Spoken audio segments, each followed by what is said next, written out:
This is part 2 of a 3-part video series where we'll be delving into the world of cloned roller coasters. If you missed my video on 10 coasters you might not have known were clones, go check that out first. Roller coaster enthusiasts often scoff at the word clone. Essentially, this is when the same layout is replicated at other parks. It's done primarily because it's a cost-effective way for theme parks to add new rides, as it eliminates the need to pay for a completely new design. Aside from a lack of originality, the reason us enthusiasts get sick of clones is because it's often a horrible, cheap type of ride that receives this treatment. For example, the most common clones you'll find are Bacoma's Boomerang and Suspended Looping Coaster, which are notorious for being some of the roughest and most uncomfortable rides out there. But not all clones are bad, some far from it, and in this video I want to introduce 15 of the best roller coasters that have been replicated. My criteria for this list is in order for a ride to qualify, it must have been cloned one other time. In the next video, I plan to rank the best cloned roller coaster models, which would be roller coasters cloned at least 3 times. Lastly, before we get started, there's all sorts of roller coasters that were designed to be cloned, but due to how new they are, haven't received that treatment. And of course, there's always a chance some currently existing coaster is cloned at a later date, unless there's an agreement between the park in which it resides, as well as the ride's manufacturer, stating it must be kept entirely original. With that being said, here's 15 of the best cloned roller coasters in the world. Leave me a comment letting me know if I missed any. Number 15, Flying Wing Coaster at Happy Valley Chongqing and Forest Predator at Happy Valley Nanjing. In my opinion, these twin clone Chinese roller coasters look to be some of the best wing layouts from Balagar Mabiyard. The original Flying Wing Coaster opened in 2017 to much fanfare due to its massive 5-inversion layout, which is why it was replicated elsewhere in the country. Interestingly, Forest Predator, which opened in 2020, features a backwards-facing car in the back row, which I'd imagine elevates this coaster to a whole nother level. As far as I know, it's the only full-size wing coaster to offer a backwards ride experience, which is really cool. Number 14, Ride of Steel at Six Flags Darien Lake and Superman Ride of Steel at Six Flags America. This is the first of several clones on this list I've been fortunate enough to experience, and not only that, I've been able to check out both of these. The original opened as New York's tallest and fastest roller coaster in 1999 and holds these records to this day. Its stature is wildly impressive, and despite being known for its peculiar layout, it does have some standout attributes like its airtime and sense of speed. A year later, in 2000, this was replicated as Maryland's tallest and fastest coaster, which again, it maintains 25 years later. This iteration I definitely prefer, as I've always found it to run better, but that comes down to maintenance at park level, which might not always be consistent. Otherwise, they're exactly the same ride, and you gotta try one of them out at some point due to how weird, albeit very fun they are. Number 13, Jersey Devil Coaster at Six Flags Great Adventure and Wonder Woman Flight of Courage at Six Flags Magic Mountain. Following in the footsteps of Rocky Mountain Construction's prototype single rail design, they came out with this larger iteration that could work at larger parks. In 2021, after a few years of delays from COVID, Six Flags New Jersey location debuted the world's tallest, fastest, and longest single rail coaster, and while most agreed it wasn't nearly as intense as the originals were, I still always got a lot out of this. It's for that reason that I couldn't wait for my home Six Flags in California to get a nearly identical version in 2022. Granted, there are some slight modifications, including a height increase of literally 1 foot, so it could overtake Jersey Devil's height record, as well as an additional set of overbank curves at the end, which both prolong the ride duration and track length, hence it would also be considered the longest single rail coaster. From what I can tell, Wonder Woman always had a better reputation than Jersey Devil, whether it be because of the lack of mid-course brake run trims or the layout extension, but personally, I think they're equally fun and both deserve a lot of respect. Number 12, Takabisha at Fuji-Q Highland and TMNT Shellraiser at Nickelodeon Universe. Arguably one of the most iconic roller coasters in Japan, if not all of Asia, Takabisha opened in 2011 with the world's steepest drop at 121 degrees. It would also feature a quick acceleration to 62 miles per hour and 7 funky inversions through a surprisingly long layout. To the surprise of many, the American Dream Mall in New Jersey set out to replicate the coaster and make it the standout attraction of their upcoming theme park in 2019. While I've never ridden Takabisha, I have gotten to do Shellraiser on 2 separate occasions and always loved it. The only aspect where it seems to fall flat is in its questionable track work, which results in a bit of an uncomfortable ride experience, whereas Takabisha supposedly doesn't have this issue despite opening many years earlier. Another fun tidbit is TMNT Shellraiser was built to overtake the steepness record from Takabisha by half a degree, so now the record is set at 121.5 degrees. It really kind of boggles my mind that coasters like this have been cloned, especially in this case since you have such a massive ride squeezed into this compact indoor theme park. Certainly an engineering marvel, that's for sure. Number 11, Mr. Freeze at Six Flags Over Texas and Mr. Freeze Reverse Blast at Six Flags St. Louis. It surprises me that such a complicated and historically problematic launch coaster was copied at numerous parks, and even more so because they continue to operate well over 25 years later with few modifications. The original made its debut early in the spring of 1998 as just Mr. Freeze, which featured a forwards launch out of the station before a blitz of intense elements before repeating it all in reverse. A month later, Six Flags Missouri property opened their version with the same name and ride experience, and despite them facing some serious downtime, they were always considered fantastic fantastic attractions. In 2012, both coasters' trains were flipped around to launch backwards first, and were also renamed Mr. Freeze Reverse Blast. This is what I knew them as since becoming a roller coaster enthusiast, and up until just a few years ago when Six Flags Over Texas paid homage to the original by bringing back the former ride experience in 2022. Then, in 2023, they had the awesome idea to offer one forwards train and one backwards train by utilizing their switch track. I got to try both trains on a visit in late 2023, and while the differentiation and ride experience was cool, I still preferred the backwards-facing train, meaning the version over at Six Flags St. Louis is basically just as good despite never receiving these updates. They're genuinely fascinating coasters to ride, and I think one or the other should be on your bucket list if you haven't done either already. Number 10, Incredible Hulk at Universal's Islands of Adventure and Decepticoaster at Universal Studios Beijing. I talked about these two in my last video about roller coasters you might not have known were cloned, so I'm not going to spend a lot of time talking about them here, but essentially the original Hulk, which opened in 1999, has long been considered one of the best and most iconic roller coasters in the state of Florida. That's why in 2021, a whole 22 years after its debut, Universal's new park in China would feature a nearly identical attraction as their signature roller coaster. Though it's important to note, despite having the same layout, Decepticoaster's elements are more drawn out and the trains are updated to feature vest restraints as opposed to the old over-the-shoulder ones. While I could see how this could be preferred by the general public, us coaster enthusiasts love the whippy, out-of-control nature offered by Hulk. Therefore, I'm unsure Decepticoaster could entirely live up to the original despite it offering the same elements and sequencing. Number 9, Abyssus at Energylandia and Jungle Dragon at Huangshan Dragon Valley. While most new generation Vekoma models have only been recently introduced and therefore haven't had the chance to catch on just yet, we did see their Shockwave model get introduced to numerous parks in 2021.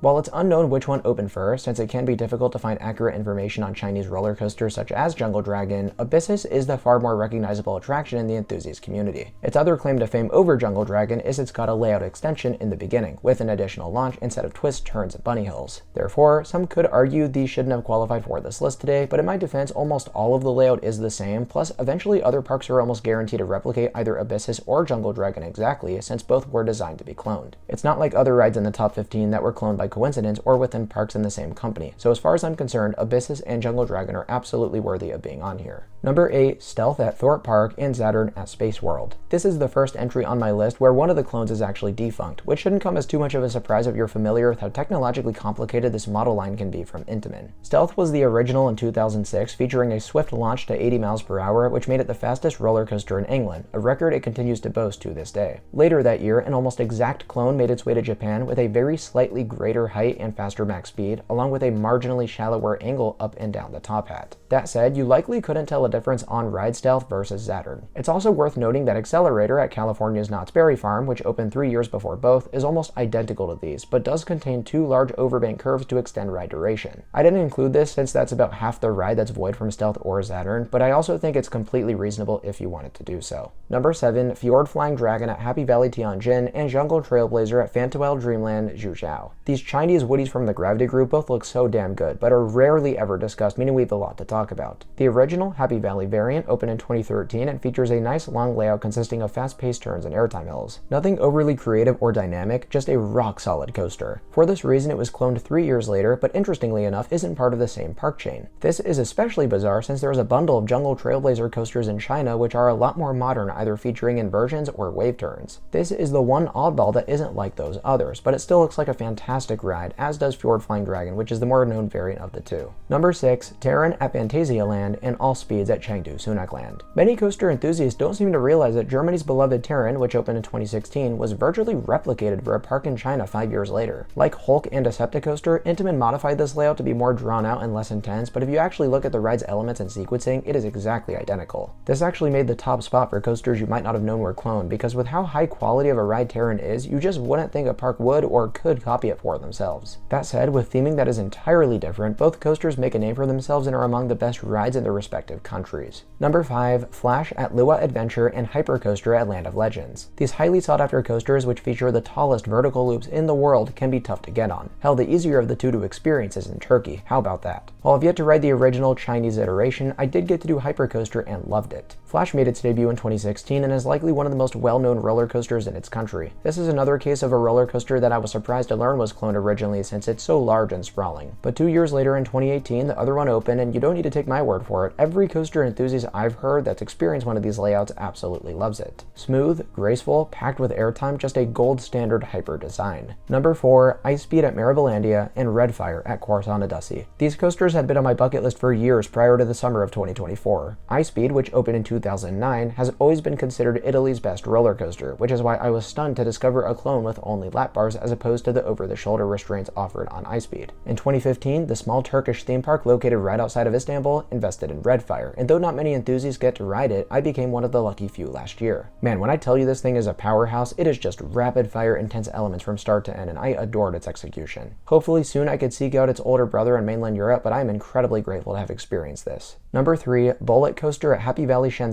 and OCT Thrust SSC1000 at Happy Valley Wuhan. I don't know about you guys, but I've always thought these look to be some of the best roller coasters in all of China. Everything from the insane acceleration at the start to the steep top hat and tight subsequent elements look breathtaking. Bullet Coaster originally opened in 2013 and had a successful 10-year run before suffering a collision between two trains. This resulted in an investigation which prompted all coasters that fall under the air launch model to close indefinitely in China, and that of course includes OCT Thrust. That one opened for the first time in 2014, so it didn't even make it a decade before this tragic accident took place. While it's unknown if Bullet Coaster will ever operate again, I do have faith that OCT Thrust could reopen someday and hope proper maintenance measures are taken that prevent something like this from happening ever again. Number 2, Top Thrill Dragster at Cedar Point and Kingda Ka at Six Flags Great Adventure. It's been a tragic few years for some of the world's best launch coasters, between the SNS variants we've already discussed and now these two Intamin strata coasters that were among my favorite rides on the planet. Top Thrill Dragster opened in 2003 as the tallest and fastest roller coaster on Earth, and Kingda Ka followed in 2005 by breaking all of its records. It dialed up the speed from 120 to 128 miles per hour and raised the height from 420 feet to 456 feet. Despite this, they always felt more or less the same to me, with the only other differences being the restraints and an additional camelback hill on Kingda Ka. Sadly, Top Thrill Dragster met its demise towards the end of the 2021 season due to an incident in which a metal flag plate struck a woman in the head. This was after the ride had already been known for constantly breaking down, so this just pushed them over the edge to make the decision. Then, following the merger between Six Flags and Cedar Fair, they retired the king of all coasters, Kingda Ka, at the end of 2024. Something to do with the company's insurance not covering this type of ride after the accident, or perhaps they just weren't looking to deal with the same issues possessed by Top Thrill Dragster. I was lucky to ride both of these a whole bunch of times and will always remember them for the unbelievable adrenaline rushes they offered. But taking number 1 by a comfortable margin is Eejanaika at Fuji-Q Highland and Dino Ka at China Dinosaurs Park. These are widely touted as being some of the greatest roller coasters ever built, and it's a shame we only ever saw 2 of them since they actually do fit on a relatively small footprint for this big of a ride. Eejanaika opened originally in 2006 after the aerodynamics prototype X2 at Six Flags Magic Mountain laid the groundwork for this style of ride. But it was such an ambitious project that it sent the manufacturer into bankruptcy, and SNS were the lucky ones that got to acquire their assets and expand on their concepts. That's how Eejanaika was born, a ride which took the insanity offered by X2 and dialed things up to 11. It, without question, looks to deliver a world-class ride experience, but a lot of people don't seem to realize that there's an almost identical coaster in China to this. Dino Ka opened 6 years later in 2012, and despite being a little shorter in height, has the same layout and elements. And I've actually heard from some who have gotten to ride both coasters that Dino Ka is the superior ride as it's more comfortable and has a longer train. Whatever the case, these SNS monsters are sky high on my to-do list, as I'm sure they'd be at minimum top 10 coasters for me. Alright everyone, that just about does it. Due to how much research this topic necessitates, I'd like to humbly ask for you to give this video a like and subscribe to the channel down below. Thanks so much for watching, and I'll see you in the next one.